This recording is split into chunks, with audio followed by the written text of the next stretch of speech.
Hari ini materi tentang istilahnya n-gen, uji hipotesis n-gen. Kalau korelasi, fungsinya untuk menghubungkan kuat tidaknya sebuah korelasi atau pengaruh atau suatu hubungan antara variabel X dan Y. Sedangkan fungsi dari n-gen ini untuk membandingkan atau untuk mengetahui apakah ada perbedaan antara prates, nilai sebelum, dengan post-test, nilai sesudah, dibandingkan. Jadi dari hasil hitungan n-gen ini, nantinya untuk menunjukkan apakah benar ada perbedaan yang signifikan antara nilai prates ke post-test. Apabila ada perbedaan, berarti kesimpulannya metode itu mampu meningkatkan suatu pembelajaran. Kan sebelum ngajar dengan metode itu diprates kemampuan awal. Terus kita ngajar. Setelah ngajar dengan metode itu dengan materi tertentu yang tadi diteskan, beres di akhir dites lagi, namanya post-test. Lalu kita bandingkan. Ada perbedaan tidak gitu. Mungkin secara kasat mata bisa saja ini ada yang naik, tidak ada yang turun, tapi kesimpulannya menyatakan bahwa ini ada kenaikan atau tidak itu lebih kuat kalau dengan n-gen. Pasti kalau n-gen itu kan kadang bingung kita teh. Misalnya 3 orang naik, 2 orang turun, nilainya tidak naik, artinya bukan turun ya. 3 orang naik, 2 orang turun. Ini kalau disimpulkan ada kenaikan tidak, itu agak susah. Tapi kalau n-gen bisa terjawab. Jadi kalau ada perbedaan yang signifikan antara prates ke post-test, maka pembelajaran itu atau metode yang kita gunakan itu efektif, mampu meningkatkan. Gampang sekali cara menghitung n-gen. Ini subjek itu nama orang ya, 1 si Ahmad, 2 Karim, 3 Muniroh, dan seterusnya. Nilai prates sebelum pembelajaran 44, sedangkan nomor 2 itu 83, anak nomor 3 48. Ketika di post test beres ngajar dikasih tes lagi yang sama, naik. Oh ini ada yang turun ya. Kalau ini nomor 1 malah turun. Nomor 2 naiknya sedikit. Nomor 3 malah turun. Nomor 4 naik sedikit. Ini sedikit naiknya. Ini turun. Ini naik. Ini naik. Nah itu kan susah disimpulkan. Ini teh ada kenaikan tidak. Kalau per orang bisa. Jadi semacam korelasi. Kalau korelasi mah ada pengaruh tidak. Nah, kalau n-gen ada kenaikan tidak. Begitu. Yang pertama cari gennya dulu. Atau dengan rumus D kecil. Yaitu post-test dikurangi pre-test. Nilai post-test 37. Dikurangi prates 44. Jadi hasilnya min 7. Yang ini pun sama. 84 dikurangi nilai prates 83. Hasilnya plus atau positif 1. Dan seterusnya. Jadi gen atau D kecil itu post-test, nilai post-test dikurangi pre-test. Atau prates nulisnya seharusnya. Jadi setelah dijumlahkan, nah ini namanya D ini semua D namanya. D kecil atau gen. Jumlah D hasilnya cuma 1 karena ada min 7, 1 kan jadi min 6 tambah min 2 jadi min 8, jadi min 6 lagi, min 5, min 6 lagi, min 2 ya, min 2 dengan 3 jadi 1. Jumlah D-nya tuh jumlah gennya itu 1. Jadi kalau di buku sampai sini itu belum selesai. Ini gampang sekali bikin kotak yang keberapa ini? 1 2 3 4. Yang kelima ya. Itu XD. Yaitu D kecil yang itu gen yang ini dikurangi MD. Nah, D-nya kalau sudah tahu ini min 7 itu D atau gen 1 itu D. Cuman yang harus diketahui itu adalah MD. Bagaimana cara mencari MD? Ini pun mudah sekali. MD itu jumlah semua D kecil, jumlah semua gen, berarti ini yang cuma satu ya. Dibagi jumlah N, dibagi N. N itu jumlah anak.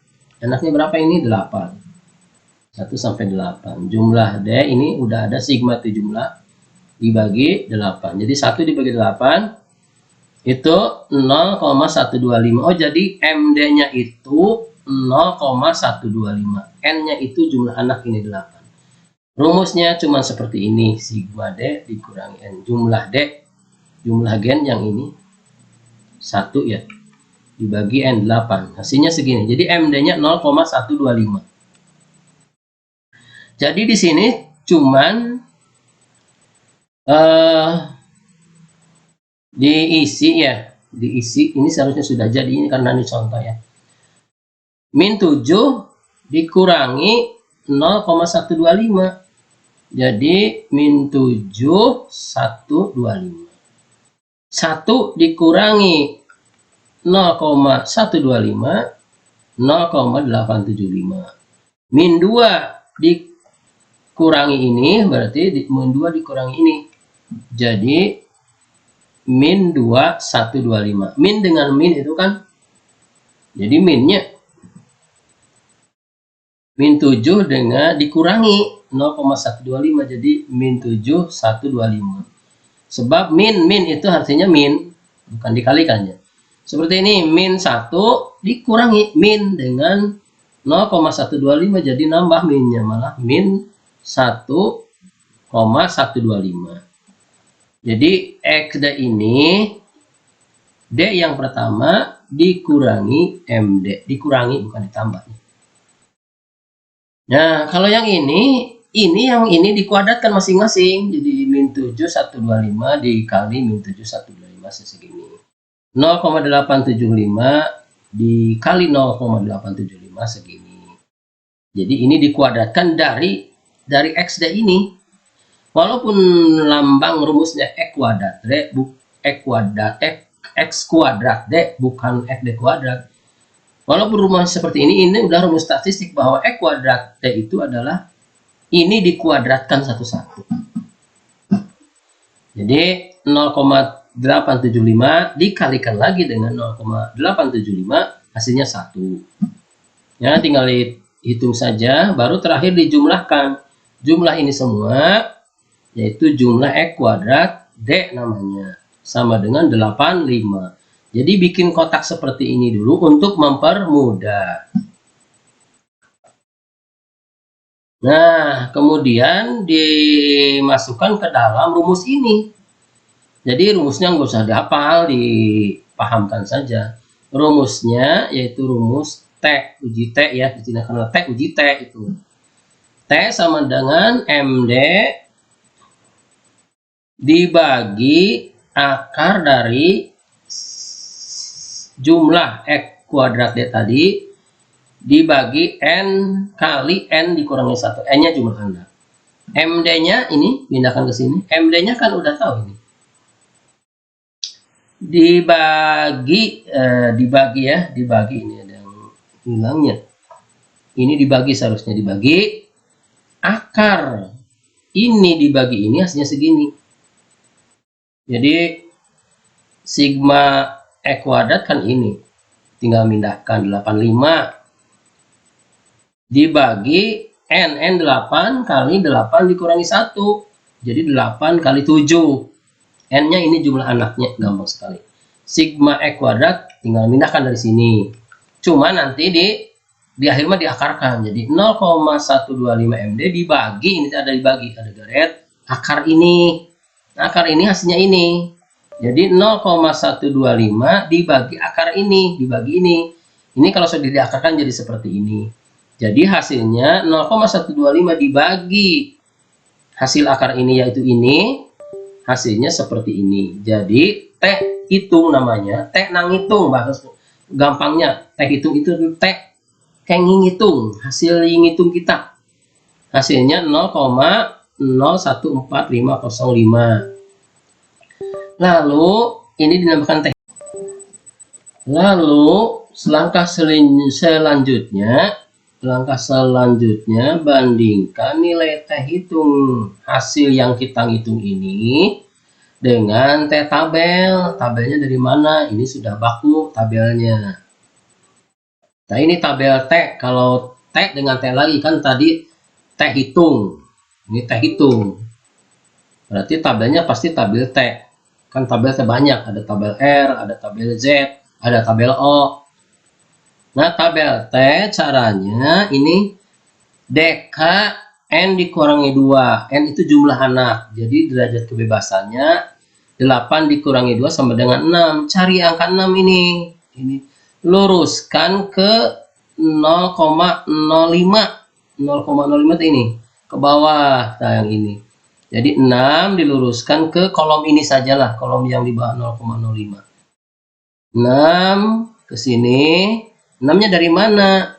Sebelum dilihat ke tabel, ingat rumus DK N dikurangi 2. Ini rumus dari sananya. N-nya kan jumlah anak 8 tadi, dikurangi 2, 6. Jadi angka 6 luruskan ke ini. Ke yang 0,05, maka T tabel yang ada tabelnya itu 1,943. Nih. Ini dinamakan T tabel karena dari tabel T. Lalu kita bandingkan T hitung dengan T tabel besar mana. Nah, T hitung berapa tadi? Ini 0,014. T tabel 0,9. Besar mana? Besar T tabel. Jadi ternyata T tabel itu lebih besar dari T hitung. Maka berarti tidak ada perbedaan yang signifikan antara prates dengan postes. Artinya, juga metode yang kita gunakan itu belum mampu meningkatkan kemampuan anak pada materi apa, silakan. Nah, nanti kalau ngajar lagi, pas ngajar ada kenaikan, bisa saja di siklus kedua itu dibandingkan dengan prates ke postes 1 atau ke postes 2, ini mah ke postes 1 ya. Karena cuma prates dan postes. Kalau ada ngajar lagi berarti jadi prates postes 1, postes 2. Sebaliknya, apabila T hitung lebih besar dari T tabel, maka ada perbedaan yang signifikan, artinya ada peningkatan kemampuan materi apa dengan metode yang kita ajarkan. Untuk siklus pertama, nilai prates ke postes, karena bingung kita ini naik tidak, kalau seperti ini kan ada yang naik, ada yang turun. Kita sudah bisa mendapatkan kesimpulan berarti ini tidak ada perbedaan yang signifikan. Jadi pada siklus pertama, metode yang kita gunakan belum bisa meningkatkan. Nanti kalau ngajar lagi pada siklus kedua, dites lagi jadi postesnya kedua, bandingkan dengan prates ini. Atau prates postes, postes ke postes 2 jadinya. Atau bisa saja langsung postes ke 1 ini, karena 2 kali ngajar jadi postes kedua. Bandingkan, setiap pembandingan pokoknya pakai NGen. Kalau hanya sekali ngajar, misalnya di prates nilainya rendah, pas di postes dengan sekali ngajar nilainya udah pada tinggi, berarti hanya 1 kali ngajar metode itu mampu meningkatkan atau disebut efektif. Begitu caranya ya. Jadi yang harus diperhatikan itu NGen ini membandingkan nilai yang satu dengan nilai yang lain. Kalau di sini prates dengan postes, ada peningkatan tidaknya setelah dihitung bisa kejawab itu ya. Jadi setelah min, median, modus, standar deviasi, yang parsial itu yang kelompok, nah terakhir harus dihubungkan dengan analisis NGen. Kalau yang korelasi dengan hitungan korelasi itu tentang NGen.